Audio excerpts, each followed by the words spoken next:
Hi, everyone. Welcome back to Taking the Lead. I'm Ken Jacobs, your host. And as you know, Taking the Lead is our video podcast where I get to interview leaders, mostly from the world of PR advertising, marketing, integrated comms, whom I respect, not just because they're great PR pros, I mean, that's just a given, but whom over the years I've learned to respect as leaders who have dedicated followers. Some are even leading leaders, and that gets me to our guest today. It is the highly regarded Ellen Ryan Mardiks. She's the chairman of Golin, previously vice chair, previously chief client officer. She is the immediate past chair of the PR Council. You'll remember that we had Kim Sample on as a guest, and she continues to serve on their board.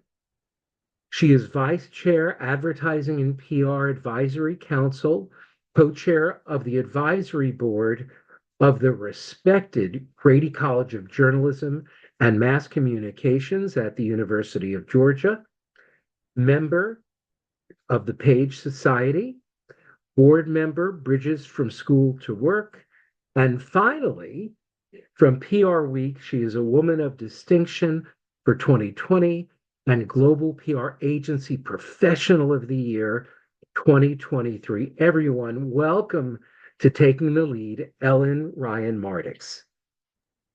It is my pleasure to be with you, Ken. Thank you for that kind introduction. It is so great to have you here. So we're going to dig right in. You and I met virtually. Indeed. I interviewed you for an article for Public Relations Strategies. That's when there was still PR strategies and tactics before they merged on leading leaders.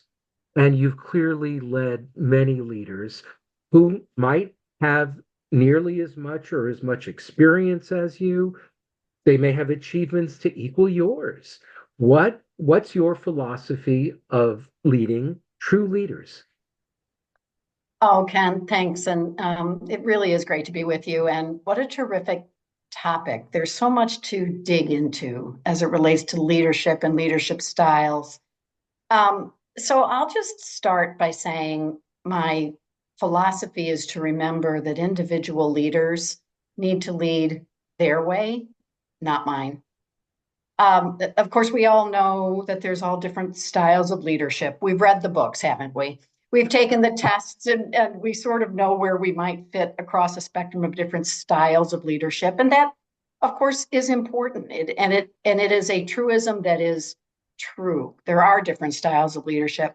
Um, but I do believe that this idea of letting people lead their own way is one that the very best leaders do. And I try to live by that principle.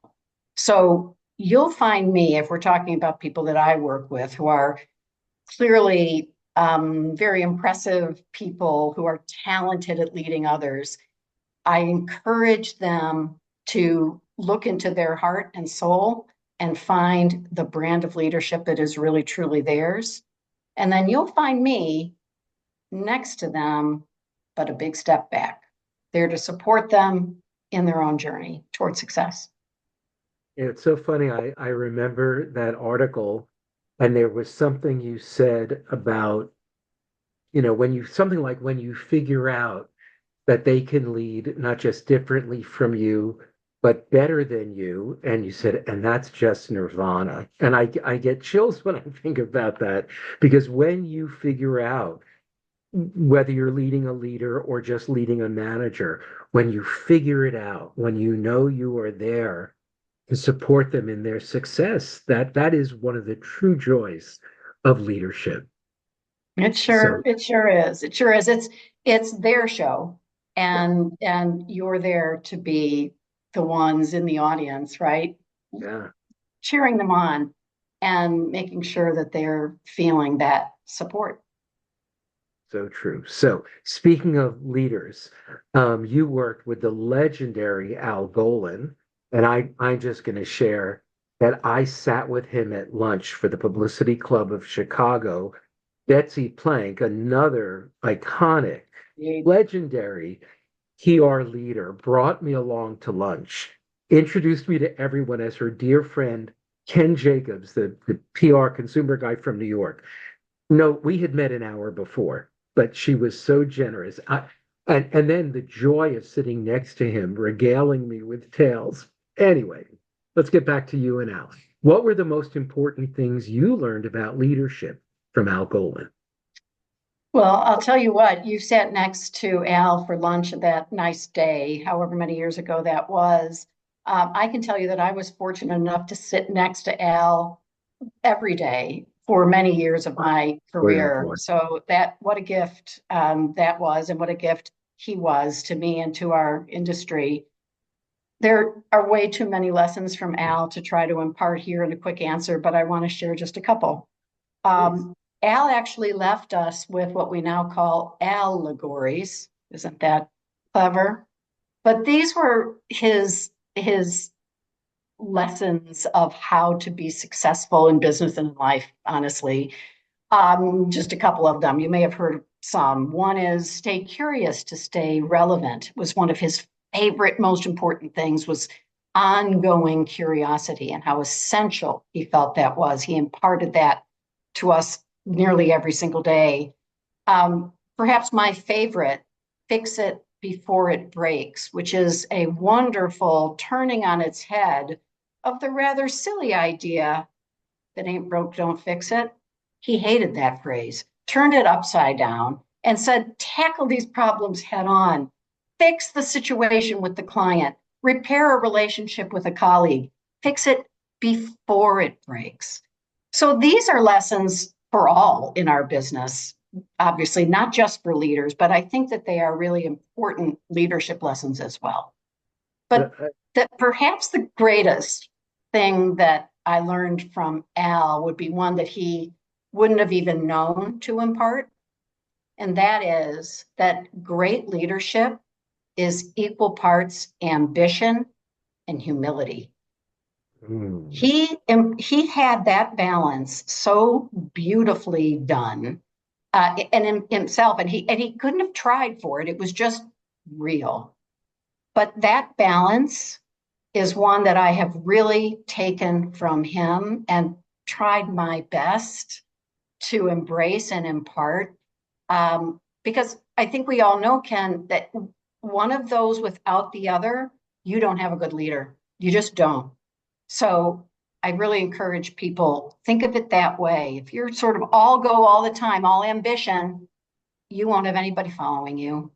And if on the other hand, if you're too sort of humble and um, it can communicate a lack of confidence, even if it isn't true. So we have to have this balance, ambition and humility.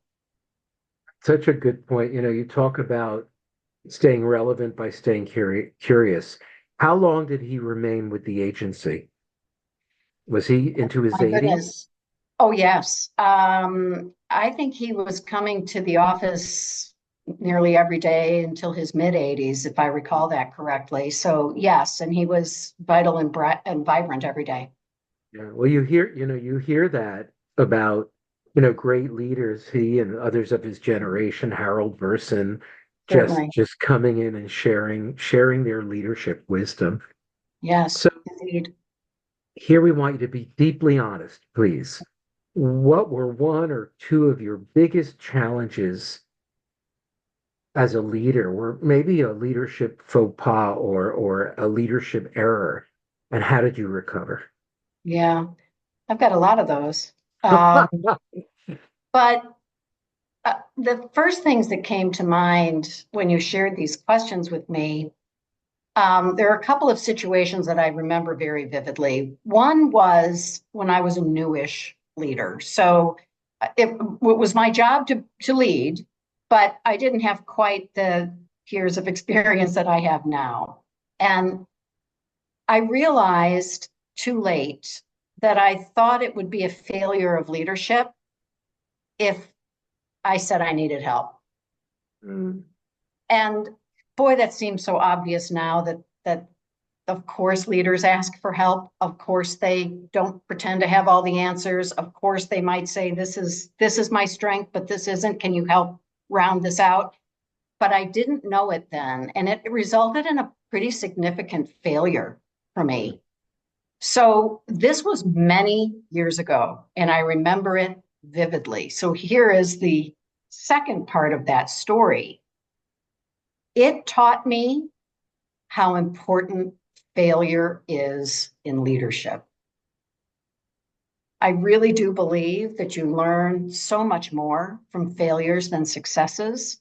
And if you keep building on those and truly do learn from the failure, you are going to be a much better leader as a result.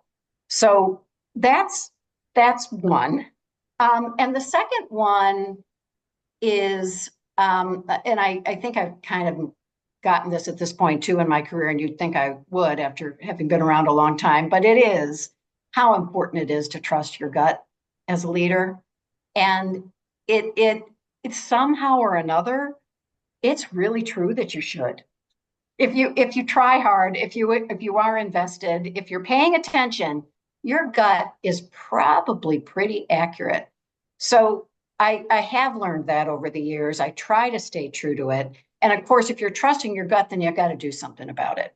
It means something isn't right, and you have to go in and fix it. And that may involve risk. It probably does involve risk, but of course, leaders embrace risk. They should, and and then you're really doing your job.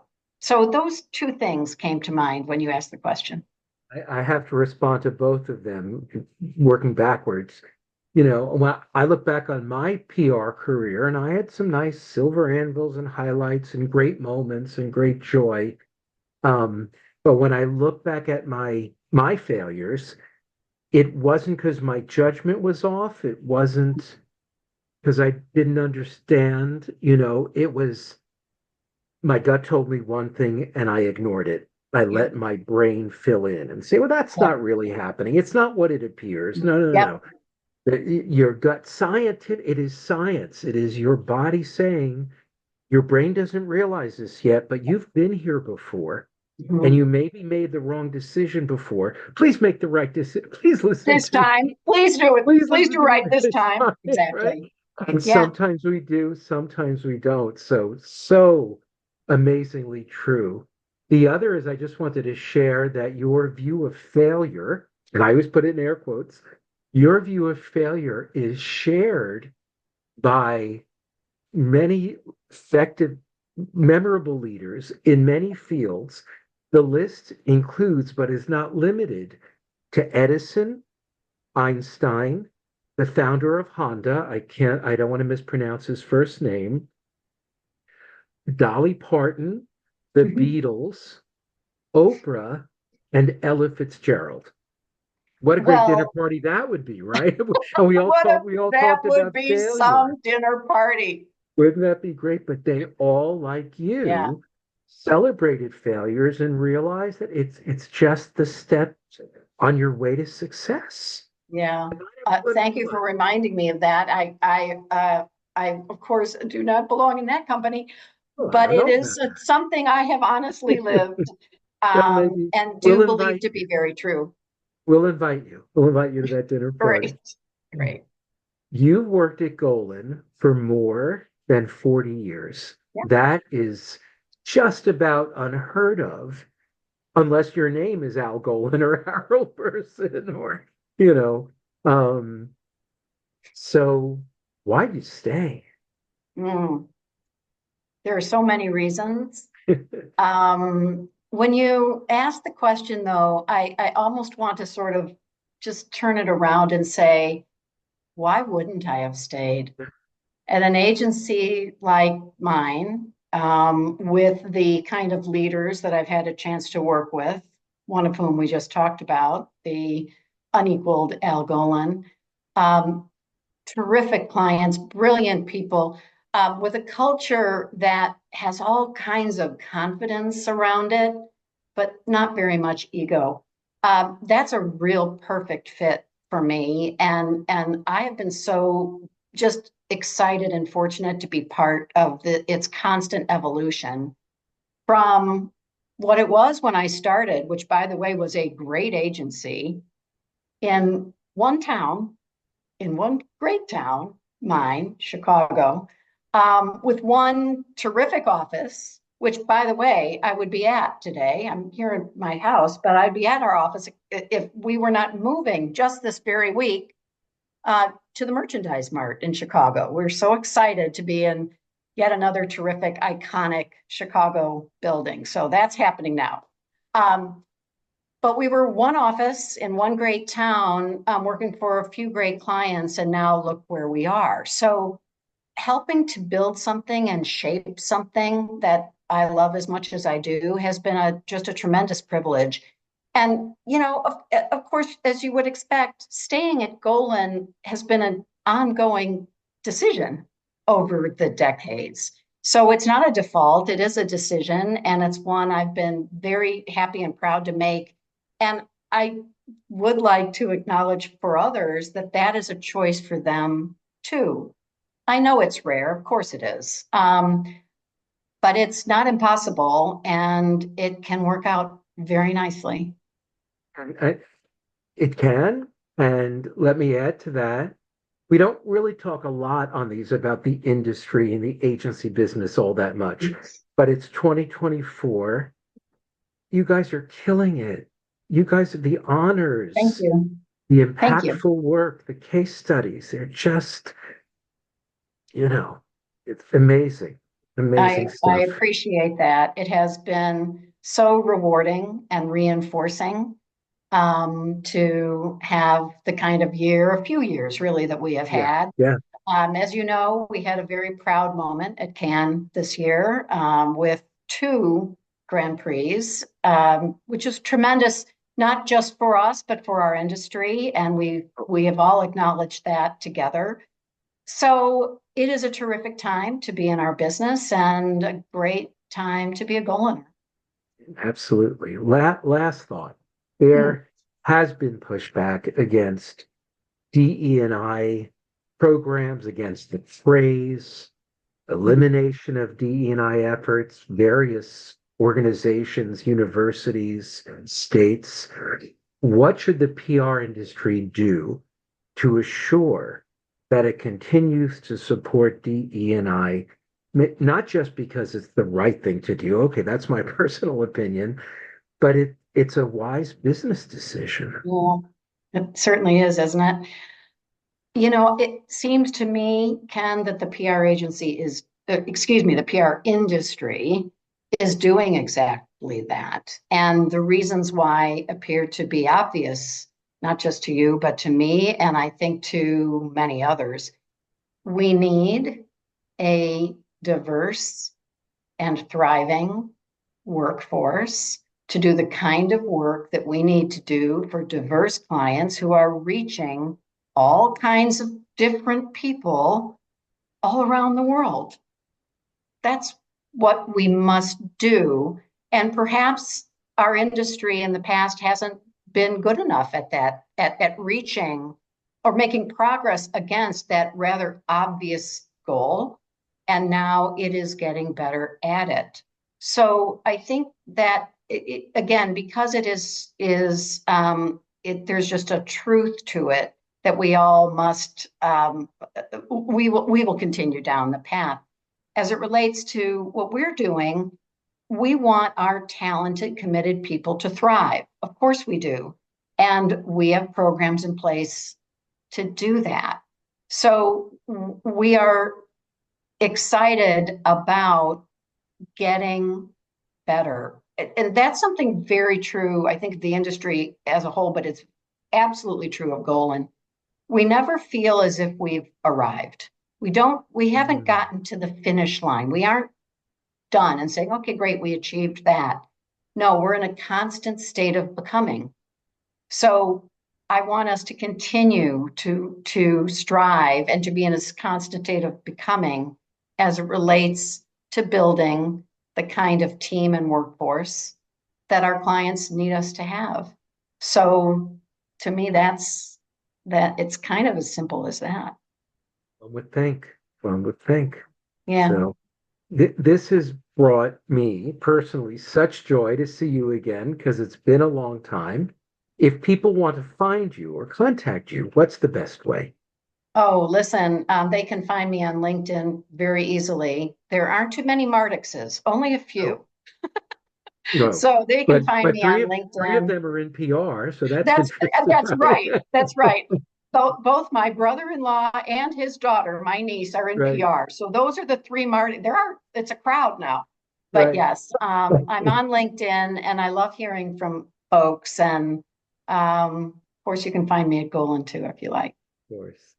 Ellen, thank you so much for agreeing to share your leadership wisdom. It is a gift that keeps on giving. And if any of you want to reach me and talk about leadership, you know where to find me, KEN at JACOBSCOMM.com. Ellen, thank you again. Ken, it has And been a real pleasure. It's been great to be together again. Thank you. thank you. And for everyone else, until next time, keep on taking the lead.